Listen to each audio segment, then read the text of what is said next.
જય શ્રી કૃષ્ણ। મારી આ ગુજરાતી ચેનલમાં તમારા બધાનું હાર્દિક સ્વાગત છે, જ્યાં તમે પ્રેરણાદાયી વિચારો, જીવન બદલતી શીખ અને સાચા સત્ય જાણવા મળશે। આજનો વિડિયો તમારી વિચારધારા બદલશે અને જીવનમાં નવી દિશા આપશે। જીવનમાં સફળ થવા માટે સહનશીલતા, મહેનત અને સત્યનો માર્ગ જરૂરી છે। શાસ્ત્રો કહે છે, જે થાય છે તે સારા માટે જ થાય છે। તો આવો આ મહત્વપૂર્ણ સમજણ મેળવો કે કેવી રીતે પડકારો આપણું હિત કરે છે અને કેવી રીતે મુશ્કેલીઓ આપણને મજબૂત બનાવે છે। વિડિયો અંત સુધી જુઓ, દરેક શબ્દ તમારા માટે મૂલ્યવાન છે। તમારા વિચારો કોમેન્ટમાં જણાવો। આપનો પ્રતિસાદ અમને વધુ પ્રેરણા આપશે। લાઇક કરો, શેર કરો અને ચેનલ સબસ્ક્રાઇબ કરો, જેથી જીવન બદલનારી પ્રેરણાદાયી વાતો સતત મળતી રહે। બેલ આઇકન દબાવો, જેથી એક પણ મહત્વપૂર્ણ વિડિયો ચૂકાઈ ન જાય। તૈયાર છો એક નવી દિશામાં વિચારવા? તો આવો આજના જોરદાર વિચારો સાથે શરૂઆત કરીએ। તો મિત્રો, આજની સત્યતા એ છે કે તમે પૈસા કમાઓ કે લોકો આપમેળે તમારી ઇજ્જત કરે, હક ફક્ત ત્યાં જ જતાવવો જોઈએ જ્યાં કોઈએ તમને હક દીધા હોય। જો તમારા પાસે સ્વીકાર કરવાની હિંમત અને સુધારવાની નિયત છે, તો તમે ઘણું શીખી શકો છો। જે લોકો તમારા સાથે રહીને પણ તમને સમજી શક્યા નહીં, તેઓ તમારા વિરુદ્ધ થઈને તમારું શું બગાડી શકશે? ભૂલ તેની નહીં, મારી હતી। અજાણ હતો છતાં દિલ લગાવી બેઠો। દરેક આંખમાં લાવશો નહીં અને દિલની દરેક વાત સૌને કહેશો નહીં। અહીં લોકો સાથે મીઠું લઈને ફરતા હોય છે, દરેક ઘાવ બધાને બતાવશો નહીં। ભગવાન શ્રી કૃષ્ણ ગીતામાં કહે છે, જે થાય છે તે સારા માટે જ થાય છે। જે થઈ રહ્યું છે તે પણ અમારા હિત માટે થઈ રહ્યું છે, અને જે થશે તે પણ અમારા માટે સારું જ થશે। આ વિચારો સાંભળવા જેટલા સરળ લાગે છે, એટલા જ જીવનમાં ઉતારવા મુશ્કેલ છે। જ્યારે જીવનમાં કંઈક ખરાબ થઈ જાય, અન્યાય થાય કે કોઈ ઊંડું દુઃખ આપીને ઊભો રહી જાય, ત્યારે આ સ્વીકારવું મુશ્કેલ બની જાય છે। એવું લાગે છે કે આખી દુનિયા વિરુદ્ધ થઈ ગઈ છે, બધા સ્વાર્થ પ્રેરિત અને મતલબી લાગે છે। પરંતુ જીવનનું મોટું સત્ય એ છે કે જ્યારે કોઈ આપણી હાનિ કરે, દુઃખ આપે, ત્યારે તે આપણને એક મોટો પાઠ શીખવે છે। આ કઠિનાઈઓ આપણને મજબૂત બનાવે છે, સહનશીલતા અને સમજણ વિકસાવે છે। જેમ કોઈ માતા પોતાના બીમાર બાળકને કડવી દવા પીવડાવે છે, તેમ જ જીવનની મુશ્કેલીઓ આપણું હિત જ કરે છે। જીવનના સત્ય 1, લોકો ફક્ત તમારા ફાયદા માટે જ સારી રીતે વર્તે છે। 2, તમે જેમને પોતાનું માનો, તેઓ જ ક્યારેક તમારા સાચા સાથી નથી હોતા। 3, પરિસ્થિતિઓ તમને મજબૂત બનાવવા માટે જ આવે છે। 4, જેમ જેમ તમે આગળ વધશો, તમારો દૃઢ નિશ્ચય અને આત્મવિશ્વાસ વધશે। જ્યારે મુશ્કેલીઓ આવે, ધ્યેય ન છોડો, ઈશ્વર પર વિશ્વાસ રાખો। જે થાય છે તે સારા માટે જ થાય છે। મહેનત અને સાચા કર્મ પર વિશ્વાસ રાખો। આજે હું તમને એક એવી પ્રેરણાદાયી વાર્તા સંભળાવીશ, જે ફક્ત તમારી વિચારધારા બદલી નહીં નાખે, પણ તમને સિદ્ધિ તરફ દોરી જશે। કિસ્મત પર ન બેસી રહો, મહેનત પર વિશ્વાસ રાખો। આવો જાણીએ કે કેવી રીતે સાચી દિશામાં કરેલી મહેનત જીવન બદલી શકે। ઘણા સમય પહેલાની વાત છે। એક નગરમાં મહાત્મા બુદ્ધ રોકાયા હતા। ત્યારે ત્યાં એક ખેડૂત આવ્યો અને મહાત્મા બુદ્ધને કહ્યું, હે બુદ્ધ, મારી કિસ્મત ખૂબ ખરાબ છે।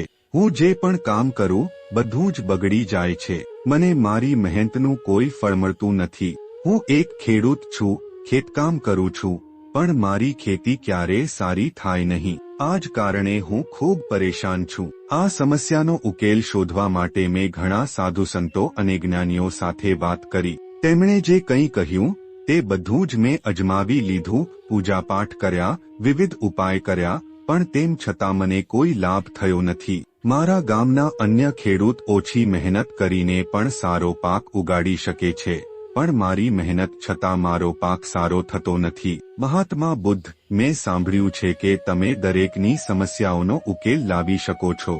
શું તમે મારી સમસ્યાનો ઉકેલ આપી શકો? શું તમે મારી કિસ્મત બદલી શકો? ખેડૂતની આ વાતો સાંભળીને મહાત્મા બુદ્ધ હસવા લાગ્યા અને કહે છે કે ધન્ય છે, તારી તો કિસ્મત પહેલાથી જ ઘણી સારી છે। તારા પાસે બધું જ છે, તો તું કેમ કહે છે કે તારી કિસ્મત ખરાબ છે? ખેડૂત મહાત્મા બુદ્ધના પ્રશ્નનો જવાબ આપતા કહે, હે તથાગત, મારા પાસે છે જ શું? મારી કિસ્મત એટલી ખરાબ છે કે હું જે પણ કામ કરું તે બધું જ બગડી જાય છે. હું મારા ખેતરમાં સારો પાક પકવી શકતો નથી, જ્યારે મારા ગામના બીજા લોકો ઓછી મહેનત કરીને પણ સારો પાક લે છે, તો પછી મારી કિસ્મત કેવી રીતે સારી થઈ શકે? આ સાંભળીને મહાત્મા બુદ્ધ સ્મિત સાથે ખેડૂતને કહે, ભાઈ, તારા પાસે તંદુરસ્ત શરીર છે, તારા બધા અંગ સારી રીતે કામ કરે છે, તારો મગજ સારી રીતે કામ કરે છે અને તારી પાસે ખેતી માટે જમીન પણ છે, તો તને કઈ વસ્તુની ઉણપ છે? જો આ રીતે વિચારીએ તો તારી કિસ્મત ખરાબ નથી, પણ ખૂબ જ સારી છે. ખેડૂત કહે, હે તથાગત, મારી સમસ્યા આ નથી. મારી સમસ્યા તો એ છે કે હું જે પણ કામ કરું તે બગડી જાય છે. પછી ફરીથી મહાત્માને કહે છે કે સૌની પાસે જમીન છે, સારું શરીર છે, સારું મગજ છે અને સારા અંગો છે.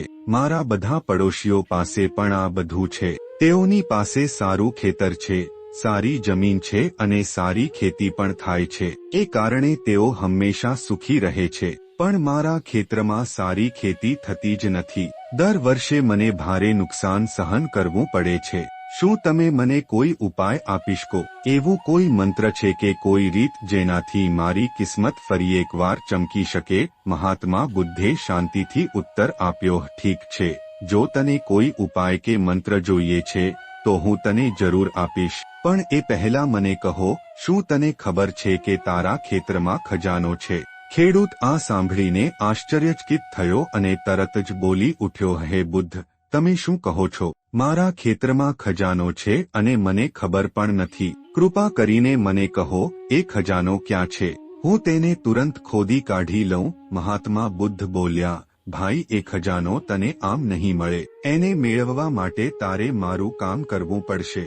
હું જે કહું એ જ કરવું પડશે, ત્યારે જ તું એ ખજાનાને મેળવી શકીશ. ખેડૂત મહાત્મા બુદ્ધની વાત સાંભળીને સંમત થયો અને બોલ્યો, હે તથાગત, કહો, મારે શું કરવું પડશે? તમે જે કહેશો હું એ કરવા તૈયાર છું. બસ મને કહો કે મારા ખેતરમાં ખજાનો ક્યાં છુપાયેલો છે. આ સાંભળીને મહાત્મા બુદ્ધ બોલ્યા, ભાઈ, તું તારા ખેતરમાં જા અને ખેતરની માટી ખોદીને એક ટોપલી મિટ્ટી ભરીને મારી પાસે લાવ. ખેડૂત તરત જ દોડતો દોડતો ખેતરમાં ગયો અને ઝડપથી એક ટોપલી મિટ્ટી ભરીને પાછો મહાત્મા બુદ્ધ પાસે આવ્યો. મહાત્મા બુદ્ધે મિટ્ટી જોઈ અને કહ્યું, સરસ, હવે ધ્યાનથી સાંભળ. આજથી 1 મહિના પછી તું તારા ખેતરનું ફરીથી ખોદકામ કરજે. જ્યારે આખું ખેતર ખોદી લેશે ત્યારે ફરી એક ટોપલી મિટ્ટી ભરીને મારી પાસે લાવજે. મહાત્મા બુદ્ધની આ વાત સાંભળીને ખેડૂત થોડો વિચારમાં પડી ગયો. તે વિચારવા લાગ્યો, જો ખજાનો મારા ખેતરમાં જ છે તો મહાત્મા બુદ્ધ સીધું જ મને એનું સ્થાન કેમ નથી બતાવતા? ખેડૂત થોડો સમય વિચાર્યા પછી મહાત્મા બુદ્ધ પાસે ગયો અને પૂછ્યું, હે તથાગત, જો ખરેખર મારા ખેતરમાં ખજાનો છે તો તમે મને સીધું નહીં કહી શકો કે એ ક્યાં છે? હું સીધું જ ત્યાં ખોદીને એ ખજાનો કાઢી લઉં. મહાત્મા બુદ્ધ હળવા સ્મિત સાથે બોલ્યા, ભાઈ, દરેક કાર્ય માટે યોગ્ય સમય હોય છે. જો તું આજે જ એ ખજાનાને શોધવાનો પ્રયાસ કરેશે તો કદાચ તારા હાથમાં કંઈ નહીં આવે. હવે તારા પર છે કે તું એ ખજાનો અત્યારે મેળવવા માંગે છે કે યોગ્ય સમયે મહેનત કરીને મેળવવા માંગે છે. ખેડૂત મહાત્મા બુદ્ધની વાત સાંભળીને ફરીથી વિચારમાં પડી ગયો. તે થોડો સમય વિચાર્યા પછી બોલ્યો, હે તથાગત, હું તમારા જણાવ્યા મુજબ જ કરીશ. આ પછી ખેડૂત મહાત્મા બુદ્ધને પ્રણામ કરીને પોતાના ઘેર પાછો ફર્યો. 1 મહિના સુધી ખેડૂત ખજાના વિશે સતત વિચારી રહ્યો. તે રાત્રે સપનામાં પણ ખજાનાને શોધતો હતો. તે દિવસભર ખેતરમાં જઈને ખજાના વિશે વિચારીને બેસી રહેતો. તે વિચારતો, જ્યારે ખજાનો મળી જશે ત્યારે હું ગામનો સૌથી ધનિક માણસ બની જઈશ. મારા પાસે બધું હશે, કોઈ મુશ્કેલી નહીં રહે. જેમ તેમ કરીને 1 મહિનો વીતી ગયો. ખેડૂત પાછો ખેતરમાં ગયો, એક ટોપલી મિટ્ટી ખોદી અને મહાત્મા બુદ્ધ પાસે લાવ્યો. તેણે પૂછ્યું, હે તથાગત, હવે તો મને ખજાનાનું સ્થાન કહો. મહાત્મા બુદ્ધ હસ્યા અને પૂછ્યું, તમે આખું ખેતર ખોદી નાખ્યું? ખેડૂત બોલ્યો, ના તથાગત, તમે તો માત્ર એક ટોપલી મિટ્ટી માંગેલી એટલે હું એટલી જ લાવ્યો છું. આખું ખેતર ખોદવાની શી જરૂર? મહાત્મા બુદ્ધ શાંતિથી બોલ્યા, ભાઈ, ખજાનો આખું ખેતર ખેડવાથી જ મળશે. જો તું ખેતર નહીં ખેડે તો ખજાનો બહાર નહીં આવે. હવે તારા પર છે, તું ખજાનો મેળવવા માંગે છે કે નહીં? ખેડૂત ફરી વિચારમાં પડી ગયો. આખરે તેણે નક્કી કર્યું કે તે પાછો જઈને આખું ખેતર ખેડી કાઢશે. આગળના દિવસોમાં ખેડૂતે મહેનત કરીને આખું ખેતર સારી રીતે ખેડી નાખ્યું. 1 મહિના પછી તે ફરી મહાત્મા બુદ્ધ પાસે પહોંચ્યો. મહાત્મા બુદ્ધે કહ્યું કે હવે તું તે ખેતરમાં તારે જે બીજ વાવવા હોય તે બીજ વાવી દે. ખેડૂત મહાત્મા બુદ્ધની આ વાતો સાંભળીને થોડો આશ્ચર્યચકિત થયો અને કહ્યું, હે તથાગત, તમે તો મને ખજાનાની વાત કહી હતી, તો હવે આ બીજ ક્યાંથી આવી ગયા? આ સાંભળીને મહાત્મા બુદ્ધ હસ્યા અને ખેડૂતને કહ્યું, ભાઈ, તારે ખજાનો જોઈએ છે તો તારે તારી જમીનમાં બીજ વાવવા જ પડશે. ખેડૂત હજી પણ થોડો ગૂંચવાયો હતો અને કહ્યું, પણ હે બુદ્ધ, ખજાનાને આ બધા સાથે શું સંબંધ? તમે મને સીધું નહીં કહી શકો કે ખજાનો ક્યાં છે? પછી ખેડૂતે કહ્યું કે હે તથાગત, તમે જે કહેશો તે હું કરવા તૈયાર છું, પરંતુ જો હું હમણાં જ બીજ લેવા જાઉં તો તે મને મોંઘા પડશે અને મારી પાસે એટલું ધન નથી. જો હું થોડા સમય પછી બીજ ખરીદવા જાઉં તો કદાચ તે મને સસ્તા મળી શકે. પછી ખેડૂત ત્યારે જ કોઈ રીતે પૈસા જોડીને બીજ ખરીદે છે અને તેને પોતાના ખેતરમાં વાવી દે છે. પછી તે મહાત્મા બુદ્ધ પાસે પાછો જાય છે અને પૂછે છે, હે તથાગત, મેં તમારી દરેક વાત માની લીધી. હવે મને કહો કે મારી જમીનમાં તે ખજાનો ક્યાં છે? મહાત્મા બુદ્ધ સ્મિત સાથે બોલ્યા, ભાઈ, હજી તારા માટે એક વધુ કાર્ય બાકી છે. જો તું એ પૂર્ણ કરશે તો તું પોતે જ તારા ખજાનાને જોઈ શકીશ. હવે તારા ખેતરમાં ઉગેલા પાકની તું સાચવણી કર. તેનું પ્રત્યેક દિવસે ધ્યાન રાખ. પાણી આપ, કોઈ જીવાત કે રોગ ન લાગે તે જો. અને જો તું આ બધું કરશે તો તને તારો ખજાનો જરૂર મળશે. ખેડૂત મહાત્મા બુદ્ધની વાત માનીને પાછો પોતાના ખેતરમાં ગયો. હવે તે દિવસરાત મહેનત કરી તેના પાકની સંભાળ રાખતો રહ્યો. તે પોતાના મનમાં હંમેશા એક જ વિચાર કરતો, માત્ર થોડો સમય વધુ, પછી ખજાનો મળી જ જશે. કેટલાક મહિના બાદ આખરે તેનો પાક સંપૂર્ણપણે તૈયાર થઈ ગયો. ખેતરમાં લીલાશ લહેરાઈ રહી હતી. એ જ સમયે તેને મહાત્મા બુદ્ધની વાત યાદ આવી, જ્યારે તારી ફસલ તૈયાર થશે ત્યારે તું તારા ખજાનાને જોઈ શકીશ. આ વિચાર આવતા જ તેની આંખોમાં આંસુ આવી ગયા. ખરેખર ખજાનો જમીન નીચે નહોતો, પણ ખેતરની ઉગેલી ફસલ પોતે જો ખરેખર ખજાનો હતો. તેણે જે મહેનત કરી હતી તેનાથી હવે તે પોતાના બધા કરજ ચૂકવી શકશે. આખું ગામ એની મહેનત જોઈને એની પ્રશંસા કરી રહ્યું હતું. ખેડૂતને અત્યારે પણ સંતોષ થયો નહોતો. તે ફરી મહાત્મા બુદ્ધ પાસે ગયો અને એમના ચરણોમાં નમી ગયો, હે તથાગત, તમે જે ખજાનો બતાવ્યો હતો તે મને મળી ગયો છે, પરંતુ એક પ્રશ્ન છે, મને એ પહેલા કેમ નહીં મળ્યું? મહાત્મા બુદ્ધ શાંત સ્વરે બોલ્યા, ભાઈ, હંમેશા કિસ્મતને દોષ આપવો સાચું નથી. તું સતત તારી કિસ્મતને દોષ આપતો હતો, પણ ખરા અર્થમાં તારી કિસ્મત તો પહેલાથી જ સારી હતી. તું તો ખોટી રાહ પર હતો. તારા કર્મ સાચા ન હતા. તું ઈચ્છતો હતો કે મહેનત કર્યા વિના જ ફસલ ઉગાડીને ધનિક બની જા, પણ એવું શક્ય નથી. તેથી મેં તને ખજાનાની લાલચ આપી અને એ લાલચના લીધે જ તું સાચા માર્ગે આવ્યો. જ્યારે તું યોગ્ય સમયે યોગ્ય કાર્ય કરતો રહ્યો ત્યારે તને યોગ્ય ફળ મળ્યું. ખજાનો તારા ખેતરમાં ન હતો, તે તો તારા પરિશ્રમમાં જ હતો. તારા માટે ખરેખર ખજાનો શું છે તે સમજવું અગત્યનું છે. આ શરીર એ તારો સારો સૌથી મોટો ખજાનો છે. તું આ શરીરથી જે ઈચ્છે તે મેળવી શકે છે, પણ શરત એક જ છે કે તું મહેનત કરવા તૈયાર હોવો જોઈએ. પરંતુ આજકાલ મોટા ભાગના લોકો પોતાની કિસ્મતને દોષ આપીને સમય ગુમાવે છે. તેઓ પોતાના કર્મમાં વિશ્વાસ કરતા નથી. જ્યારે કોઈ વ્યક્તિ પોતાના કર્મમાં જ વિશ્વાસ નથી રાખતી ત્યારે તે ક્યારે પોતાના લક્ષ્ય સુધી પહોંચી શકશે નહીં. એટલું સાંભળીને ખેડૂત મહાત્મા બુદ્ધને પ્રશ્ન પૂછે છે, હે તથાગત, તો શું કિસ્મત જેવી કોઈ વસ્તુ જ નથી? મહાત્મા બુદ્ધ હળવા સ્મિત સાથે ખેડૂત તરફ જોઈને કહે છે, ભાઈ, કિસ્મત એવું કંઈક નથી કે જે તને બહારથી મળે. તે તારા પોતાના કર્મોથી બને છે. જે માણસ મહેનત અને સાચા માર્ગે ચાલે છે તેની કિસ્મત સારી બને છે, અને જે માત્ર કિસ્મતની રાહ જુએ છે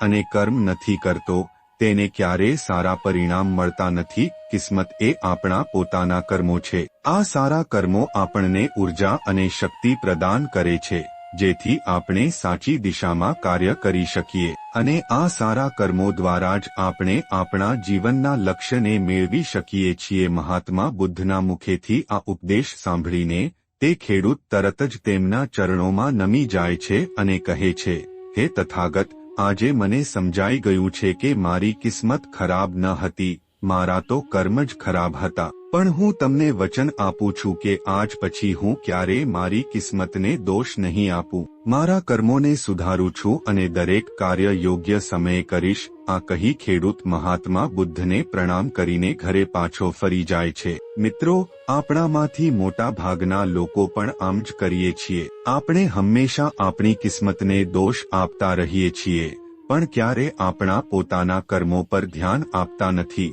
શું આપણે આપણા કર્મો પર ધ્યાન આપતા નથી? શું આપણે ક્યારે વિચાર્યું છે કે જે કર્મો આપણે કરવાના હતા તે સાચે જ કર્યા છે કે નહીં? શું તેમાં કોઈ ખામી રહી ગઈ? અને જો ખામી રહી હોય તો શું તેને સુધારીને લક્ષ્ય પ્રાપ્ત કરી શકતા? આ બધું આપણે ત્યારે જ સમજી શકીશું જ્યારે આપણે કિસ્મતને દોષ આપવાનું બંધ કરીશું. પરંતુ આપણે તો હંમેશા લાગતું હોય છે કે હું તો સાચો છું, પણ મારી કિસ્મત ખરાબ છે. અમે કોઈ એવા વ્યક્તિને શોધીએ છીએ કે જે અમારી ભૂલો માટે જવાબદાર બની જાય, અને તેથી જ આપણે હંમેશા અમારી કિસ્મતને દોષ આપતા રહીએ છીએ, જેથી આપણે ક્યારે કોઈના પ્રશ્નોનો જવાબ આપવો ન પડે, અને આમ આપણે આપણી સમસ્યાઓથી બચી જઈએ છીએ. પણ શું આપણે ક્યારે પાછળ વળીને જોયું છે કે શું આપણે આપણી મંજિલ મેળવવા માટે સાચે જ તમામ પ્રયત્નો કર્યા હતા? ક્યાંક આપણે ભૂલ તો કરી નથી,